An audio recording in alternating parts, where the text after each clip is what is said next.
What's up, everyone, and welcome back to the Knicks MyLeague. Today we're here to finish off the season before we do a stat recap video. Another reason I show you this is because we have three very winnable games. Chicago might give us a challenge to end the season. If we end the season winning all three, we'd finish with an 11-game win streak, and we would win 60 games. So let's go. We are going to get into this sim right here through these games, and it does turn out that we would win all of them. None of them were very close games anyway. Kevin Durant is your regular season MVP after Josh Jackson won NBA Rookie of the Year too. Very good season for him. Kaminsky, sixth man. I believe he was most improved last year too, or maybe he was sixth man as well. DeAndre got Defensive Player of the Year, and I guess I went back. Kristaps Porzingis won Most Improved Player. I didn't think that he improved that much, but I looked at like the second, third, fourth, fifth place guys, and they were all bad. And Derek Fisher finished with Coach of the Year as well. Despite not being a very great coach, he did lead us to 60 wins for the closest that they've been in my lifetime was the year they went 52 and 30 and were the second seed. As you can see, I'm looking at Anthony Davis's stats right there. And Carmelo Anthony actually made, I missed this when I did this offseason, but he actually made the All-NBA second team. So very nice for him, as the GOAT, Steph Curry, was the All-NBA second team point guard. A lot of good guards. As you can see, the NBA is kind of shifting toward guard play, as even the third team guys were very good players. All defensive first team, Jimmy Butler and Dennis Smith, who's actually a rookie, makes it as well. And then three pretty much centers made it as well. And it's almost the same case here. But, yeah, as you can see, a lot of good guards now. All-rookie first team. Now, for some reason, Gabe Green only made all-rookie second team, even though he was the second or the third leading scorer among rookies. And for some reason, the all-rookie second team is 4 forwards and a guard. So I don't really know what their deal is with that, but that's whatever to me. As you can see, 17 points a game. And we will get into the recap of his full season later on. But let's keep moving forward. With that 11-game win streak to end the season, the Knicks would finish on top of the conference ahead of Indiana, Chicago, and we'll go look through the whole conference. Pause if you want to see where your favorite team is. We'll do the same thing for the Western Conference here in a moment. As you can see, a lot of cellar dwellers, but we will move up to the playoff teams here in a moment. As you can see, Sacramento finished, I think, they're in the playoffs as the 6th or the 5th seed. The Knicks finished the season second overall in the power rankings, had a 12-3 month to finish the year, which was second to only the 14-2 month that the Thunder had and the 13-2 month that the Cavaliers had. And the Warriors went 13-4 in the last month, and that was still the 4th best record in the league over that span of time. And Carmelo Anthony, yet again, having a brilliant season. Not quite as good as the last season he had, about half a notch below in every category, although I think points per game is actually higher, and he finished 8th overall in scoring behind some of the NBA's best players.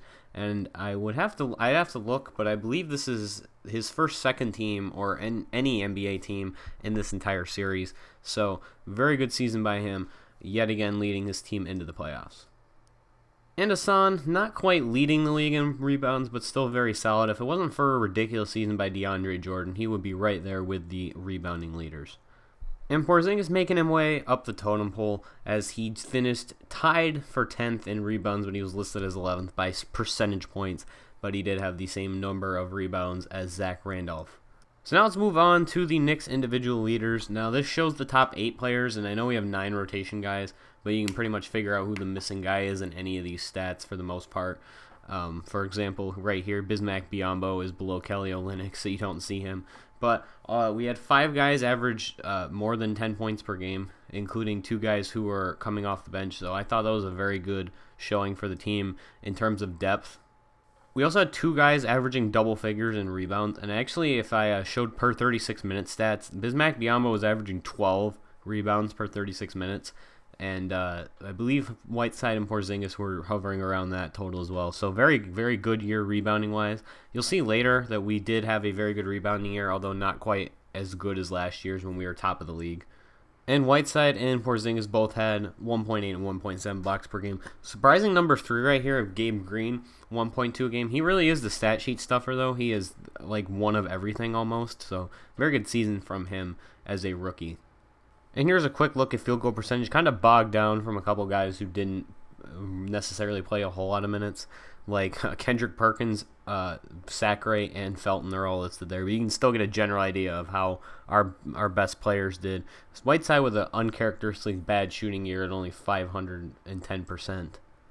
And the same is the case with three-point percentage, but 5 of our main rotation players had over 35% shooting from 3. So I thought that was a very, very good year shooting-wise. We were a very good three-point shooting team.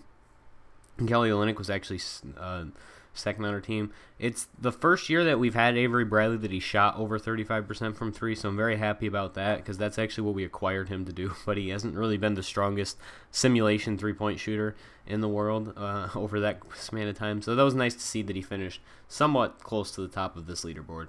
And Patrick Beverley came back from that season-ending Achilles injury a year ago, the same defensive player as he was our best defensive player by opponent field goal percentage this year. Very surprising person that's in this top. Kelly Olynyk, who the last game or the next game you're going to see and the game before completely tanks our defense when he's on the floor. So that was very interesting to see him so high up there. So now you can see we're going to go into a little bit of the team stats. The Knicks had the 6th best scoring offense in the league this year, which is I believe on par with where they were last year, just outside the top 5. But I am much happier to see that we were the 7th best defensive team in the league. And honestly, the best realistic defensive team in the league, because I don't see a situation or a reasoning why these teams are so good defensively that are above us, like they're allowing less than 95 points per game. But it's not anything I can do about that. And they are 3rd in the point differential category, which is something that I really like to look at. The Clippers scored 111 points per game this year. Let's just stop and take a moment to look at that. That's ridiculous. The Thunder scored 110, though, so it wasn't too far off. And you can see, I alluded to it earlier, but as you can see right there, our rebounding ranks. 3rd overall in the league in rebounding. Not as good as last year when we were topped, but still excellent rebounding team are the Knicks. And again, not that blocks are an important stat at all, but we were top 5 in the league in blocks, and we were one of only 5 teams to have more than 8 a game. And here, just another quick defensive stat.